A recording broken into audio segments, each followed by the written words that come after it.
ขอนอบน้อมด้วยเสียงกล่าวแด่พระพุทธเจ้าผู้ทรงรู้ผู้ทรงเห็นผู้ทรงเป็นพระอรหันตสัมมาสัมพุทธเจ้าพระองค์นั้นตอนที่930ตื่นเถิดลุกขึ้นเถิดมาทำความประเสริฐให้เกิดขึ้นแก่ตนและเกื้อกูลแก่เหล่าสัตว์บุคคลพึงรีบขวนขวายในความดีพึงห้ามจิตเสียจากบาปเพราะว่าเมื่อบุคคลทำความดีช้าอยู่ใจจะยินดีในบาปนะโมตัสสะภะคะวะโตอะระหะโตสัมมาสัมพุทธัสสะนะโมตัสสะภะคะวะโตอะระหะโตสัมมาสัมพุทธัสสะนะโมตัสสะภะคะวะโตอะระหะโตสัมมาสัมพุทธัสสะพุทธังสรณังคัจฉามิธัมมังสรณังคัจฉามิสังฆังสรณังคัจฉามิทุติยัมปิพุทธังสรณังคัจฉามิทุติยัมปิธัมมังสรณังคัจฉามิทุติยัมปิสังฆังสรณังคัจฉามิตติยัมปิพุทธังสรณังคัจฉามิตติยัมปิธัมมังสรณังคัจฉามิตติยัมปิสังฆังสรณังคัจฉามินัตถิเมสรณังอัญญังพุทโธเมสรณังวรังเอเตนะสัจวัชเชนะวัตเตยังสัตตุสาสเนนัตถิเมสรณังอัญญังธัมโมเมสรณังวรังเอเตนะสัจวัชเชนะวัตเตยังสัตตุสาสเนนัตถิเมสรณังอัญญังสังโฆเมสรณังวรังเอเตนะสัจวัชเชนะวัตเตยังสัตตุสาสเนที่พึ่งอื่นของข้าพเจ้าไม่มีพระพุทธเจ้าเป็นที่พึ่งอันประเสริฐของข้าพเจ้าด้วยการกล่าวคำสัตย์นี้ข้าพเจ้าพึงเจริญในพระศาสนาของพระศาสดาที่พึ่งอื่นของข้าพเจ้าไม่มีพระธรรมเป็นที่พึ่งอันประเสริฐของข้าพเจ้าด้วยการกล่าวคำสัตย์นี้ข้าพเจ้าพึงเจริญในพระศาสนาของพระศาสดาที่พึ่งอื่นของข้าพเจ้าไม่มีพระสงฆ์เป็นที่พึ่งอันประเสริฐของข้าพเจ้าด้วยการกล่าวคำสัตย์นี้ข้าพเจ้าพึงเจริญในพระศาสนาของพระศาสดาปานาติปาตาเวรามณีสิกขาปะทังสมาธิยามิอทินนาทานาเวรามณีสิกขาปะทังสมาธิยามิกาเมสุมิชฌาจาราเวรามณีสิกขาปะทังสมาธิยามิมุสาวาทาเวรามณีสิกขาปะทังสมาธิยามิปิสุนาวาจาเวรามณีสิกขาปะทังสมาธิยามิพลุสวาจาเวรามณีสิกขาปะทังสมาธิยามิสัมปัปปลาปะเวรามณีสิกขาปะทังสมาธิยามิมิจฉาอาชีวาเวรามณีสิกขาปะทังสมาธิยามิข้าพเจ้าขอสมาทานอาชีวถามากศีลตามเยี่ยงอย่างพระอรหันต์เพื่ออนุปาทาปรินิพพานในปัจจุบันบูชาพระรัตนตรัยอันสูงสุดปานาติปาตาเวรามณีสิกขาปะทังสมาธิยามิอาทินาทานาเวรามณีสิกขาปะทังสมาธิยามิอะพรหมจริยาเวรามณีสิกขาปะทังสมาธิยามิมุสาวาทาเวรามณีสิกขาปะทังสมาธิยามิสุราเมรยะมัชฌะปมาทฐานาเวรามณีสิกขาปะทังสมาธิยามิวิกาลโภชนาเวรามณีสิกขาปะทังสมาธิยามินัจจคีตวาทิตวิสุกทัสสนาเวรามณีสิกขาปะทังสมาธิยามิมาลาคันทวิเลปปนะธารณะมันดนะวิปูสนัฏฐานาเวรามณีสิกขาปะทังสมาธิยามิอุจจาสยนะมหาสยนาเวรามณีสิกขาปะทังสมาธิยามิชาตะรูปะรัชตะปฏิฆหานาเวรามณีสิกขาปะทังสมาธิยามิข้าพเจ้าขอสมาทานศีล10ประการนี้ตามเยี่ยงอย่างพระอรหันต์เพื่ออนุปาทาปรินิพพานในปัจจุบัน บูชาพระรัตนตรัยอันสูงสุดขอเจริญกุศลกรรมบท10งดเว้นจากอกุศลกรรมบท10เจริญบารมี10เจริญบุญญากิริยาวัตถุ10เจริญโพธิปักขิยธรรม37ประการอันประกอบด้วยสติปัฏฐาน4สัมมัปปทาน4อิทธิบาท4อินทรีย์5พละ5โพชฌงค์7อริยมรรคมีองค์8เพื่ออนุปาทาปรินิพพานในปัจจุบันบูชาพระรัตนตรัยอันสูงสุดท่านผู้มีบุญมากทั้งหลายก็คงตื่นกันขึ้นมาแล้วนะคะด้วยความสุขกายสุขใจและปลอดภัยกันอยู่คงตื่นจากกิเลสอกุศลขึ้นมามากขึ้นทุกวันนะคะด้วยการศึกษาพระสัทธรรมร่วมกันเป็นเหตุแห่งการไม่ต้องมาทุกข์ใหม่ในภพทั้งปวงนะคะนั่นก็คือเป้าหมายเพื่ออนุปาทาปรินิพพานนั่นเองขณะนี้เราศึกษาในลักษณะของธรรมะที่ปรากฏเกิดขึ้นอนาศัยโสมนัสสะสหคตังญาณสัมปยุตตังอสังขาริกังก็คงตอบได้ใช่ไหมคะว่าคือกามาวจรกุศลอันประกอบด้วยญาณสัมปยุตอสังขาริกและมีจิตโสมนัสอย่างยิ่งซึ่งอาศัยพระสูตรและชาดกต่างๆขณะนี้ก็อาศัยกุมมาศปินดชาดกนะคะซึ่งเป็นเรื่องราวของพระโพธิสัตว์และพระมเหสีในอดีตนั่นก็คือพระนางพิมพานั่นเองนะคะในขณะที่ท่านทั้งสองนั้นมีภพชาติหมุนไปและได้พบเจอกันเราก็จะเห็นได้ว่าต่างก็เป็นกัลยาณมิตรซึ่งกันและกันซึ่งในเรื่องนี้ก็จะได้เห็นการชักชวนชี้นำกันให้มีการเจริญกุศลอย่างต่อเนื่องนะคะดังเช่นที่พระมเหสีได้ทูลขอให้พระองค์นั้นได้เจริญกุศลคือให้ทานก่อนที่จะเสวยนั้นก็คือตั้งเจตนากรรมในการให้เป็นประจำเป็นบุพเจตนา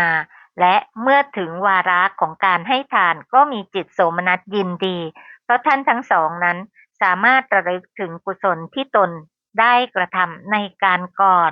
ย่อมมีจิตโสมนัสยินดีดังที่พระมหาสัตว์นั้นได้กล่าวคาถาให้พระองค์นั้นได้ปราบปลื้มยินดีในกุศลของตนในอดีตชาติจนเป็นที่ร่ำลือกันในหมู่ประชาชนทั้งหลายจึงเป็นที่มาของการได้รู้เหตุและผลของทานกุศลที่ประกอบด้วยศีลอันอลังการะของทั้งสองท่านเพราะท่านทั้งสองนั้นกระทำกุศลทานก็จริงแต่ด้วยความนอบน้อมจึงเป็นที่มาของการเกิดในตระกูลสูง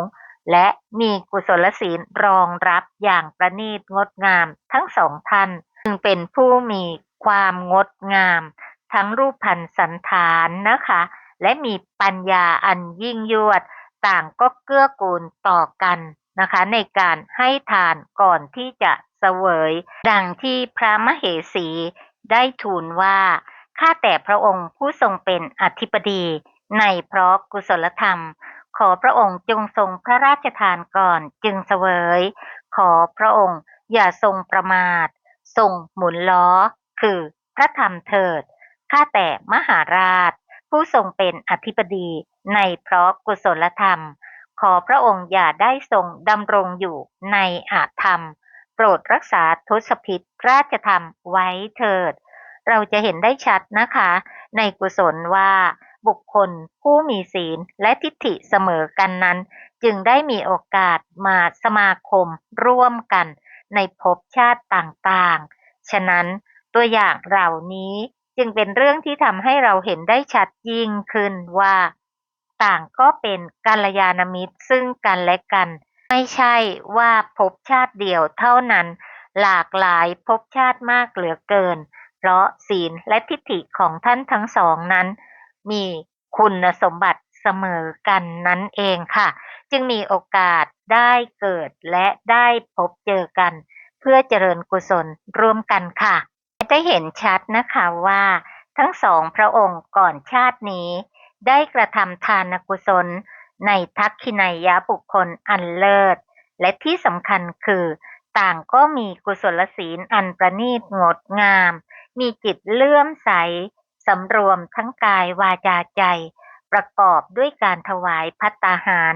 อย่างอลังการต่อทักขินัยยะบุคคลอันเลิศคือพระปัจเจกพุทธเจ้าอันเลิศและวัตถุทานของท่านทั้งสองนั้นก็ประณีตเพราะเป็นส่วนที่ตนได้มาด้วยความบริสุทธิ์เจตนาที่มีโสมนัสประกอบทั้งก่อนให้กำลังให้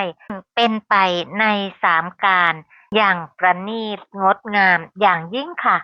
นี้คือการเจริญกุศลของผู้ประกอบด้วยปัญญาและเป็นอสังขาริกด้วยอัธยาศัยที่สืบเนื่องกันมายาวนานมากเหลือเกินนะคะจึงจะเป็นเช่นนี้ได้แม้ในนอกพุทธเขตนะคะท่านทั้งสองก็เจริญกุศลอันประกอบด้วยปัญญาดังที่เราได้ฟังไปก่อนแล้วนะคะว่าการคิดพิจารณาก่อนกระทำกุศลของทั้งสองท่านนั้นประณีตอลังการอย่างไรจนสามารถที่จะระลึกชาติได้ในชาติต่อมาว่าก่อนชาตินี้ได้กระทำกุศลอะไรบ้างเพราะเป็นความจำที่มั่นคงโดยไม่ต้องใช้บุพเพนิวาสานุสติญาณนั้นเองก็ในคาถาส่งท้ายในชาดกนี้ได้กล่าวเอาไว้ดังนี้ค่ะบุญอันล้ำเลิศย่อมเจริญแก่ชนทั้งหลายผู้เลื่อมใสแล้วในบุคคลผู้ล้ำเลิศแลอายุวรรณะยศเกียรติความสุขและกำลังอันล้ำเลิศก็เจริญผู้มีปัญญาผู้ให้ของอันล้ำเลิศตั้งมั่นแล้วในธรรมอันล้ำเลิศเป็นผู้คือเทวดาก็ตามมนุษย์ก็ตามพูดถึงความล้ำเลิศแล้วย่อมบันเทิงใจนี้เป็นขุมทรัพย์ที่อำนวยสมบัติทุกอย่างแก่เทวดาและมนุษย์ทั้งหลายจากการศึกษาเรื่องนี้ก็คงจะทำให้เรานั้นตั้งอัธยาศัยอันเป็นเครื่องปรุงแต่งกุศลของตนเองตามเยี่ยงอย่างนะคะถึงแม้ว่าจะไม่รุ่งเรืองไพบูลย์เสมอด้วยทั้งสองพระองค์ในอดีตก็ตามแต่ต้องอาศัยการฝึกฝนนะคะปรุงแต่งอยู่จนเป็นอัธยาศัยที่รุ่งเรืองไพบูลย์ของตนเองและในที่สุดก็จะเกื้อกูลต่อการแทงตลอดในอริยสัจสี่ได้ค่ะเพราะอัธยาศัยแห่งการสละเท่านั้น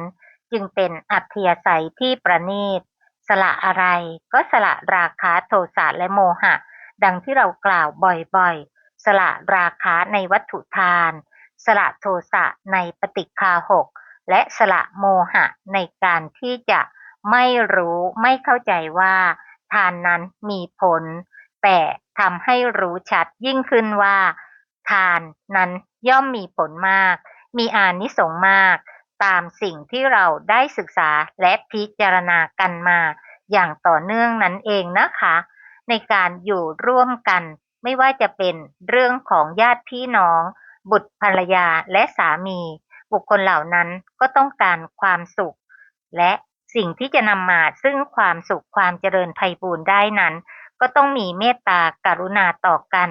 มีสัมมาคารวะต่อกันมีความอ่อนน้อมอ่อนโยนต่อกันมีการเอื้อเฟื้อเผื่อแผ่อุดหนุนเจือจานต่อกันซึ่งนั้นก็คือเครื่องผูกใจบุคคลทั้งหลายนั่นเองค่ะด้วยเหตุนี้การเป็นผู้ให้จึงเป็นสิ่งที่เป็นที่รักที่เจริญใจแต่การเป็นผู้ขอบ่อยๆย่อมเป็นที่รังเกียจของผู้อื่นฉันใดผู้ให้ก็ย่อมเป็นที่รักของผู้อื่นฉันนั้นด้วยเหตุนี้การให้จึงเป็นการผูกน้ำใจผู้อื่นไว้ได้ด้วยประการหนึ่งปกตินั้นคนเรามักจะมีความตระหนี่หวงแหนอยู่เป็นประจำใจยากนักที่จะหยิบยื่นสิ่งใดให้แก่ใครๆได้โดยง่ายเพราะฉะนั้นคนที่สามารถหยิบยื่นของอื่นๆของตนให้แก่ผู้อื่นได้นั้นนับว่าควรสรรเสริญอย่างยิ่งถ้ารู้จักให้เสียครั้งหนึ่งแล้วก็ไม่ยากเลยใช่ไหมคะที่จะให้ในครั้งต่อๆไปทั้งที่ทุกคนรู้จักการรับและการให้มาตั้งแต่เด็กๆเพราะต่างก็เคยรับและเคยให้กันมาแล้วการรับนั้นไม่ยาก ขอให้รับด้วยความอ่อนน้อมเป็นพอส่วนการให้นั้นเชื่อว่าคงมีคนไม่มากนักที่จะให้ได้ถูกต้องให้เกิดประโยชน์ทั้งฝ่ายผู้ให้และฝ่ายผู้รับเป็นการให้แบบสัตว์บุรุษคือคนดีทั้งหลายตามที่พระผู้มีพระภาคอรหันตสัมมาสัมพุทธเจ้าตรัสไว้ถ้าไม่ได้ศึกษาเรียนรู้มาก่อนน้อยคนนักที่จะประพฤติปฏิบัติได้ถูกต้องแม้แต่ทรัพย์ที่เราขนขวายแสวงหามาเราก็ยังไม่ทราบว่าจะใช้ทรัพย์นั้นไปในทางใดจึงจะเกิดประโยชน์ทั้งที่พระพุทธเจ้าได้ทรงแสดงเรื่องการใช้ทรัพย์ไว้ในอังคุตรนิกายปัญจกนิบาตอาทิยสูตรที่หนึ่งในข้อสี่ซึ่งมีอยู่5ประการคือ 1. ใช้ทรัพย์ที่หามาได้โดยสุจริตชอบธรรมบำรุงเลี้ยงตนเองบิดามารดาบุตรภรรยาและบ่าวไพร่ให้มีความสุขไม่อดอยากนี้รวมไปจนถึงบ่าวไพร่ด้วยนะคะอย่าลืมนะคะว่าบุคคลเหล่านั้นผู้ดูแลเราไม่พึงเรียกว่าบ่าวไพร่อะไรหรอกนะคะแท้ที่จริงบุคคลเหล่านั้นก็เสมอด้วยญาติบางคนนั้นดูแลเรายิ่งกว่าญาติเสียด้วยซ้ำ2. เมื่อใช้ทรัพย์ที่หามาได้โดยสุจริตชอบธรรมเลี้ยงดูมิตรสหายให้อิ่มหนำสำราญ 3. ป้องกันอันตรายอันเกิดจากไฟจากน้ำพระราชาโจรหรือทายาทผู้ไม่เป็นที่รักเพื่อให้ตนปลอดภัยจากอันตรายนั้นๆ 4. ใช้ทรัพย์นั้นทำภรีคือบูชาหรือบำรุงในที่5สถานคือญาติพรีบำรุงญาติอติกิพรีต้อนรับแขกปุพเพตพรีทำบุญอุทิศให้ผู้ที่ร่วงหลับไปแล้วราชพิรีบำรุงราชการมีการเสียภาษีอากรเป็นต้นและเทวตาพรีทำบุญแล้วอุทิศให้แก่เทวดาเพราะว่าเทวดาย่อมคุ้มครองรักษาผู้นั้นด้วยคิดว่าคนเหล่านี้แม้ไม่ได้เป็นญาติของเราเขาก็ยังมีน้ำใจให้ส่วนบุญแก่เราควรอนุเคราะห์เขาตามสมควร 5. ใช้ทรัพย์ที่หามาได้โดยชอบธรรมบำเพ็ญทักษิณาทานที่มีผลเลิศเกื้อกูลแก่สวรรค์มีวิบากเป็นสุขไว้ในสมณพราหมณ์ผู้เว้นจากความประมาทมัวเมาตั้งอยู่ในขันติโสรจะเป็นผู้หมั่นฝึกฝนตนให้สงบระงับจากกิเลสในข้อ5นี้ตรัสสอนให้ใช้ทรัพย์ที่หามาได้ให้ทานแก่ผู้มีศีลผู้ประพฤติดีปฏิบัติชอบปฏิบัติเพื่อความหมดจดจากกิเลสเป็นทักษิเนยบุคคลเพราะทานที่ให้แก่ผู้มีศีลมีผลมากทำให้เกิดในสวรรค์ได้รับความสุขอันเป็นทิพย์นอกจากนั้นผู้ถวายยังอาจบรรลุคุณวิเศษเพราะธรรมะที่ท่านผู้ประพฤติดีปฏิบัติชอบเหล่านั้นยกมาแสดงให้ฟังได้อีกด้วยผู้มีปัญญาย่อมไม่เสียดายทรัพย์ที่หมดเปลืองไปเพราะเหตุเหล่านี้เพราะว่าท่านได้ใช้ทรัพย์นั้นถูกทางแล้วเกิดประโยชน์แก่ตนและผู้อื่นแล้วโดยเฉพาะทรัพย์คือบุญที่ท่านถวายไว้ในผู้มีศีลเหล่านั้นยังสามารถติดตามตนไปในโลกหน้าได้อีกด้วยซึ่งเราก็เคยฟังเรื่องราวเหล่านี้กันมาบ่อยๆนะคะดังเช่นเรื่องของทายกผู้หนึ่งไปหาเงินมาและได้มาพอที่จะขอลูกคืนจากการเป็นทาสแต่เมื่อเจอทักขินายบุคคลนั้นคือสงฆ์รูปหนึ่งท่านก็ได้ใช้เงินทั้งหมดนั้นซื้ออาหารเพียงห่อเดียวถวายสงฆ์เป็นอย่างไรคะพอเราศึกษาเรื่องนี้แล้วผลแห่งการถวายนั้นเป็นปัจจัยให้ภิกษุรูปนั้นได้ตระหนักว่าผู้ที่ท่านนั้นได้รับอาหารบิณฑบาตในครั้งนี้เป็นสิ่งที่ได้มาโดยยากยิ่งจนในที่สุดท่านได้ฝึกฝนตนเองจนเป็นพระอรหันต์ค่ะคิดดูสิคะว่าบุญอันอลังการนี้เกิดกับท่านผู้นั้นมากมายเพียงไรทั้งเป็นปัจจัยให้ภิกษุผู้มี ความประณีตงดงามในกุศลธรรมที่ได้ศึกษามาดีแล้วขนขวายจนท่านได้แทงตลอดในอริยสัจซึ่งไม่ใช่เรื่องง่ายเลยนะคะนี้คือประโยชน์ที่เกิดขึ้นทั้งแก่ตนเองและบุคคลอื่นเกื้อกูลต่อภิกษุนั้นให้เข้าถึงความพ้นทุกข์ได้โดยยิ่งแม้ตัวบุคคลนี้นะคะคือผู้ถวายทานนั้นก็ได้โอกาสได้รับความสุขความสงบใจและลาภยศสรรเสริญต่างๆที่ปรากฏเกิดขึ้นนั้นก็เป็นปัจจัยให้ท่านได้เข้าถึงความสุขและสามารถศึกษาปฏิบัติธรรมเป็นการต่อไปได้เพราะอะไรล่ะคะเพราะมีความปราโมทย์ในสิ่งที่ท่านได้ทำไปแล้วปราโมทย์เป็นเหตุใกล้ของพระนิพพานใช่ไหมคะฉะนั้นเวลาเราศึกษาและปฏิบัติธรรมแล้วนั้นจึงเป็นสิ่งที่ว่าเราควรที่จะน้อมนำพระธรรมคำสอนเหล่านี้ละค่ะมาใคร่ครวญพิจารณาไม่ใช่ฟังแล้วปล่อยไปเรื่อยๆนะคะสิ่งที่สำคัญที่สุดนั้นก็คือการพิจารณาในพระธรรมคำสอนนั่นเองค่ะอันเป็นความประเสริฐสูงสุดนอกจากเพิ่มพูนศรัทธาแล้วยังเป็นการเพิ่มพูนปัญญาอันอลังการะด้วยนะคะ